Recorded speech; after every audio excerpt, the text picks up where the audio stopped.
Ramaphosa iphoxekile ngawe baba ngidumele 100%. Ukudumala kwami kuhambisana nokuthi you have been a very unfortunate president. Not a bad president to say, but unfortunately.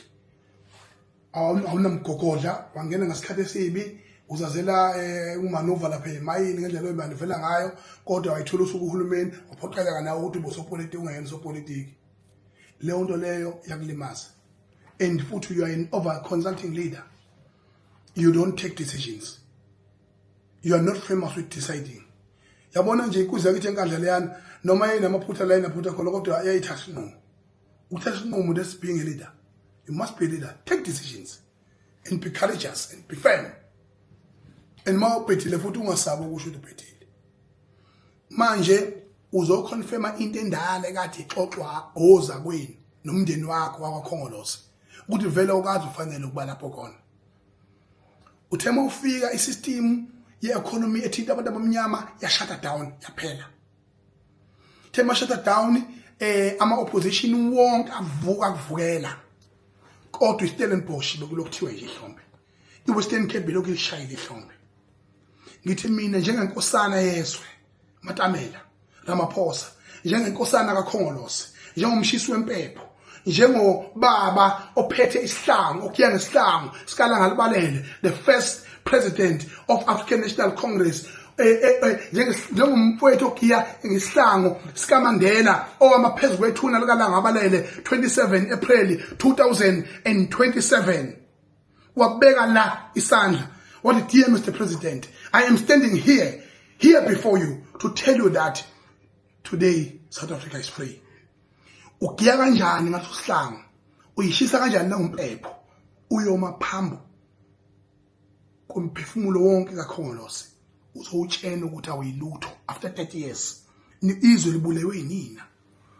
Uthi abantu abangcono izitha zethu uzophahla izitha zethu. Uzoshisa impepho yo Helen Zille, uzoshisa impepho ye-NPA, ye-TA, yamanyala asindezela siphuca umnotho, uzopraisa ama-Oppenheimers, uzopraisa ama-Ruperts.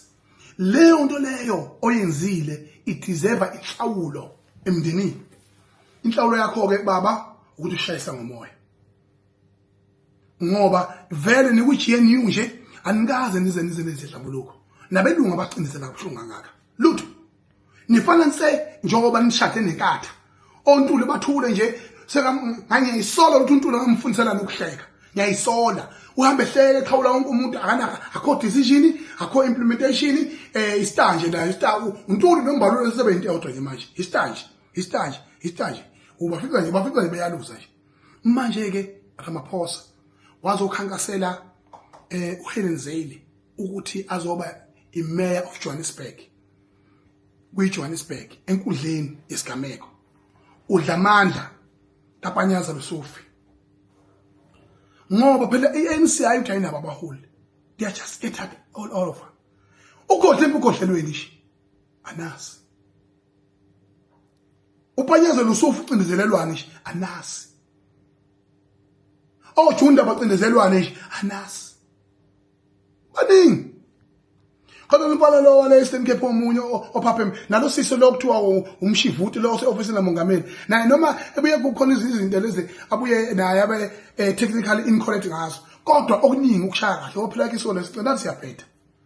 Nami ngamaphilisi okuhlala. Kodwa futhi ngiyakhuluma into okuyona.